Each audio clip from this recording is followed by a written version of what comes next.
One of our main strategies was going to be to get out to the fleet concentrated areas and have a conversation. That's when you get the best information from our sailors. You can't do it via NavAdmin. You can't do it via email. You need to have a conversation with sailors. And we have stuck to our guns, and we're having a great time doing it. Well, I tell you, me and CNP, Chief of Naval Personnel, Admiral Moran, we came out from Washington and we had an opportunity to do 3 all-hands calls with the sailors on the base. And one of our responsibilities, I believe, is to make sure that we are communicating to the fleet, giving them feedback. They send us questions, they share their concerns with us, and to be able to come out and talk to them face to face, I believe is a great opportunity that we have, and it's important. During our enlisted all-hands call, one of the things we talked about was tuition assistance. They were just wondering, curious, if we were going to have any changes in that. They talked about the force of our Navy. Were we going to see any declines in personnel? And of course, we put that to bed by saying no. We have stabilized the force. We are right where we need to be, and we don't see any of those changes coming anytime soon. We talked about our new final multiple scores that they've been hearing about. They were able to hear that from Admiral Moran firsthand.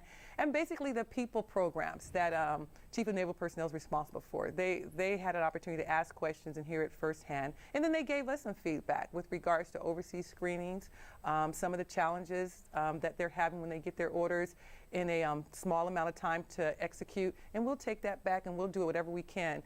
Because one of the things that I tell sailors is we're supposed to, leadership set sailors up for success, and we provide the conditions so they can be successful. So we take that information back to DC, and if it's a policy and we can change it for the better, then that's what we'll do. I think one of our goals is to be able to provide a sailor and their families more stability. If that has to do with changing of location, if that has to do with deployment lengths, if that has to do with any type of pay changes, they just want to know. And we're working on making sure that we can provide them and manage their expectations. But if we can give them more stability in their careers, I believe that's one thing that we need to work on.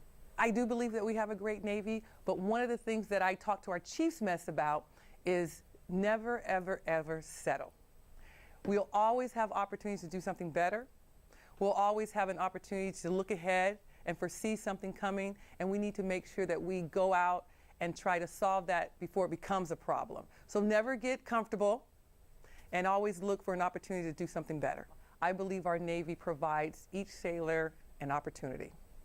And I would hate to think that there's any sailor out there that feels that they don't have the opportunity to succeed. So from the most junior to the most senior, it's all about having opportunities and then being able to walk through those doors that are open for you. But one of the things that we're visualizing is when a sailor comes through boot camp, we issue them, for lack of a better term, a tablet.